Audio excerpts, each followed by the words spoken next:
In this video we'll be looking at 7.3, triangles. So our essential question will be, how do I classify triangles?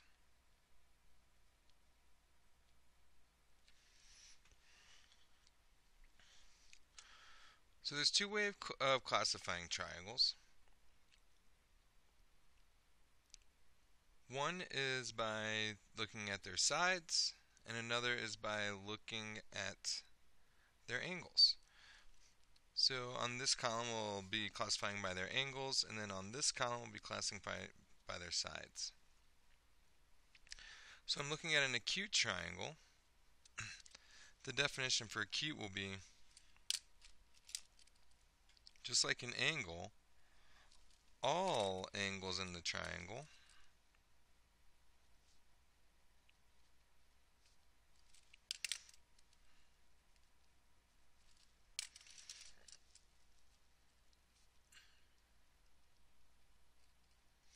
and just like our language for angles, it's the same for triangles. All angles in the triangle are less than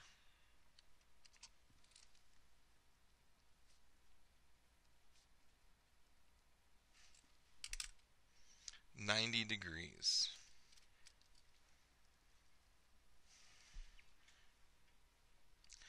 An obtuse triangle, we can only have one angle, and this is the only way it's possible. So there is only one.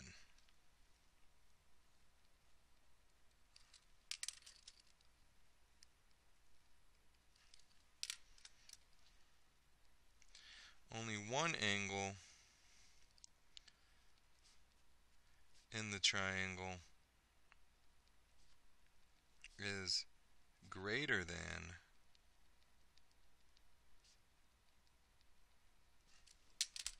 90 degrees. So only one, and it must be greater than. And a right triangle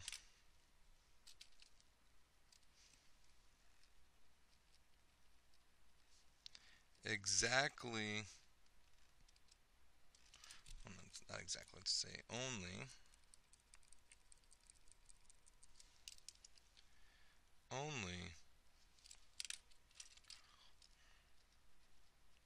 one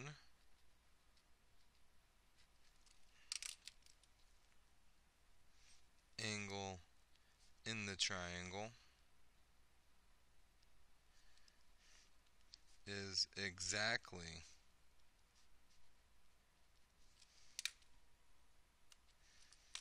90 degrees.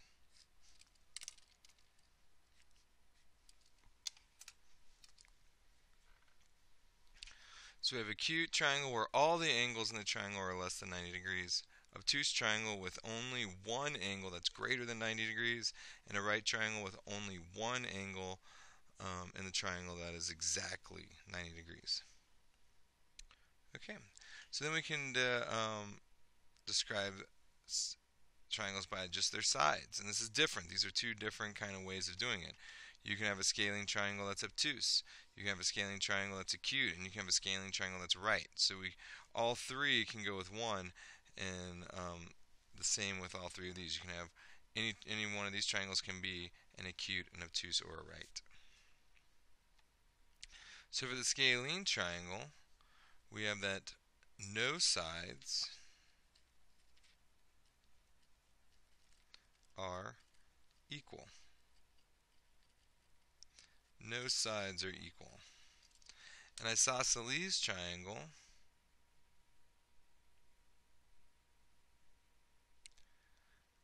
is at least two sides are equal. So we can say at least two sides are equal. And then for an equilateral triangle, we can say that all sides are equal.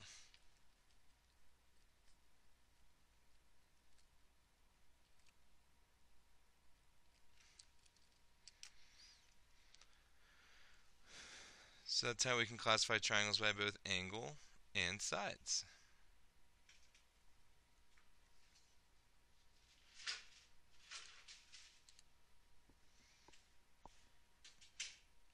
So let's try to classify the below triangles by their angles or sides, depending on what's given to us. So when I'm looking at the first triangle, none of the angles are, all the angles are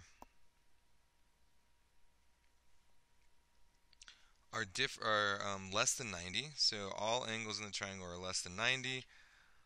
All angles in the triangle are less than 90, so we have an acute triangle.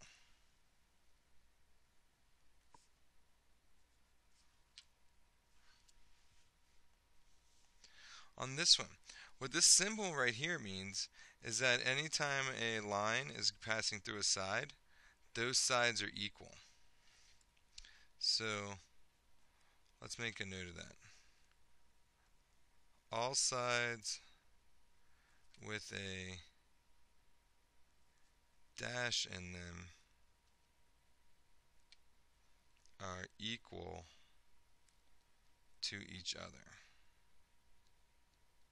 So if it's got this little dash mark in it, that means they're equal.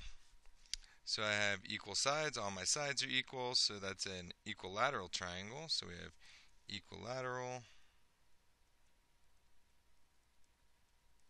And we can see that all the angles are less than 90, so we can say acute.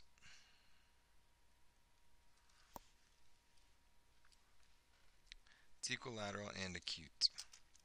Now if I look at number 3, number 3, I have two sides that are equal. I have 1, 2.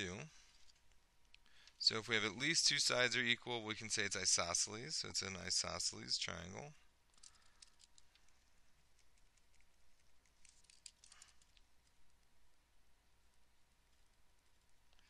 And I have one angle that's greater than 90.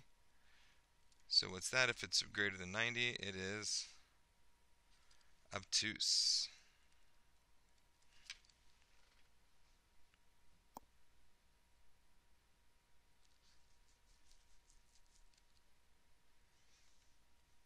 Now this triangle, we wanted to draw our symbol in here. That got deleted. Sorry about that.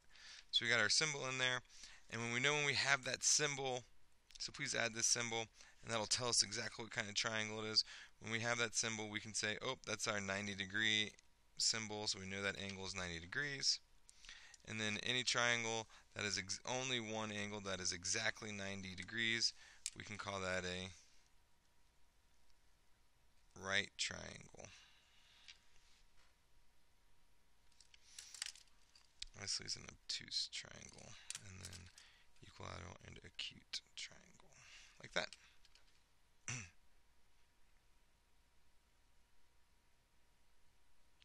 Okay, let's flip to the back side of this page.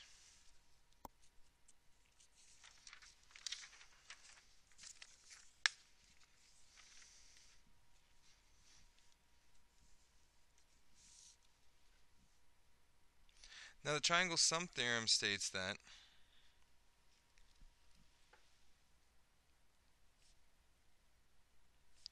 the sum of all the interior angles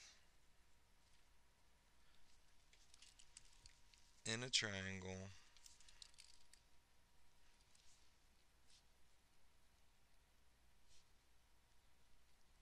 is 180. And what this really means is add up all the angles in a triangle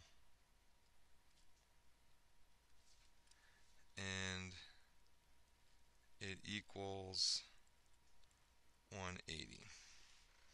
So the sum of all the interior angles in a triangle is 180. Pretty much just saying add up the angles inside the triangle and then we'll set it equal to 180.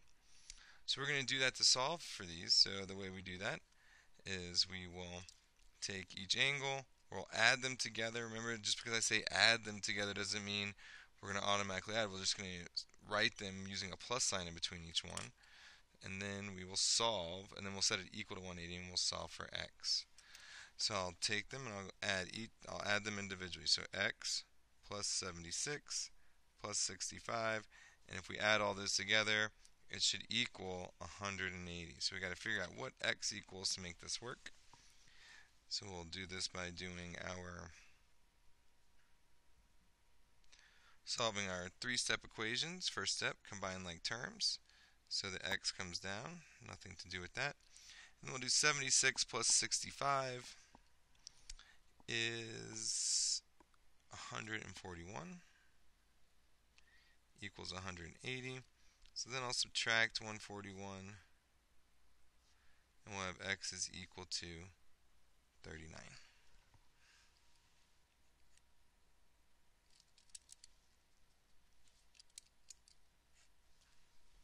Like that. And we don't have to remove a coefficient. There is no coefficient, so we're done with this problem right there. Okay, number 6, we got to set it up. So we'll have x plus x, x plus x plus 120, and once we add all three angles inside of a triangle together, it should equal 180.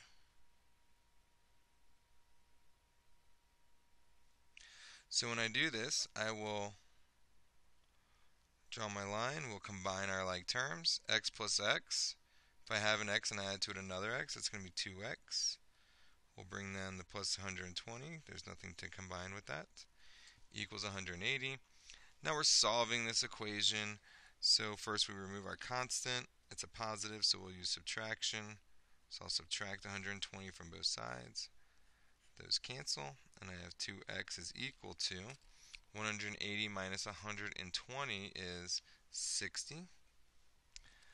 And then, since this is multiplication, to remove my coefficient, I will divide both sides by 2, and we get x is equal to 30.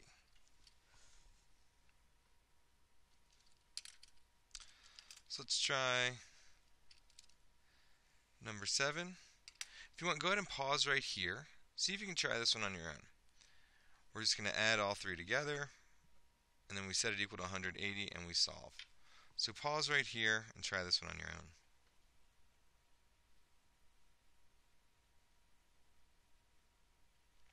So hopefully you took the time to try and solve this one. So let's set it up. We have 2x plus x plus, what's this angle going to equal? Well, that's going to be 90. So we'll do plus 90 is equal to 180. We'll combine our like terms. 2x plus x is 3x plus 90 is equal to 180. So now we'll subtract 90 from both sides. We're removing our constant. We have 3x is equal to 90. To remove our coefficient, we divide to undo multiplication, and we get x is equal to 30.